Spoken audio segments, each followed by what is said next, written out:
and hope for a break. It was well after midnight when I pulled up in front of the Purple Tip on North Halsted, the 8th club on my long list to check. I'd eaten the chocolate donut, leaving the banana and granola for later. I was just about to get out of the car and go inside when I saw a freshly washed turquoise caddy matching the description of Prescott's car ease up the street.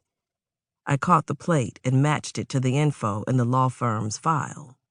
It was Prescott's, all right, though frankly, how many folks would choose to roll around town in a gaudy turquoise Cadillac with white wall tires, unless, of course, they were an old-school pimp caught in a Huggy Bear time loop.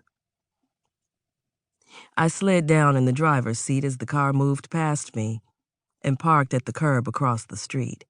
I watched, my head barely above the steering wheel, as a big, dumb-looking bruiser got out from behind the wheel of Big Percy's pimp ride and adjusted himself.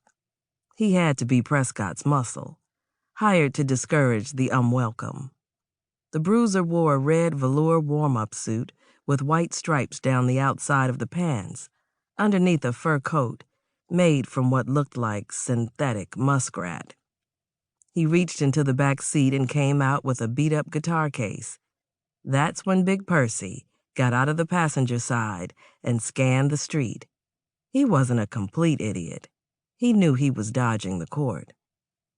Big Percy, 250 pounds of unadulterated ugly, was decked out in a knee-length snakeskin coat worn over a tangerine suit, the coat shimmering like wet sealskin when it caught the street lights. Sticking close to Muskrat, he headed for the door to the Purple Tip, as if he hadn't one single care in the whole wide world.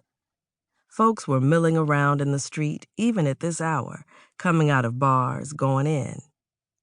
I had my car window open a crack so I could hear the street noise, but the crack also let in barbecue smoke, the sour scent of rancid fry grease, and the musky stench of everyday street grime. I knew these streets. I patrolled them for more than 3 years as a cop in uniform. They could be both mean and good, but rarely good this late at night. Anyone out at this hour was likely not in the running for sainthood. I got an idea.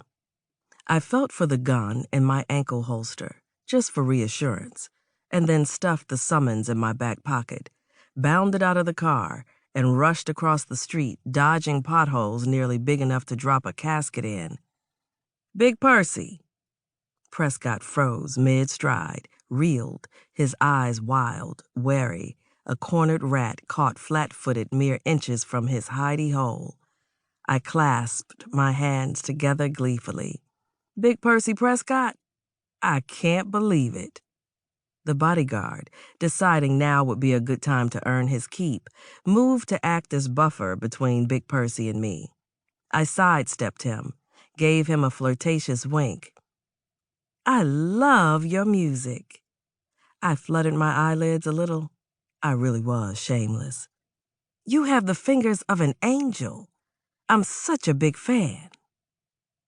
To all outward appearances, I was a groupie in the presence of true musical greatness, unable to control my sublime rapture at my up-close and personal moment with musical royalty.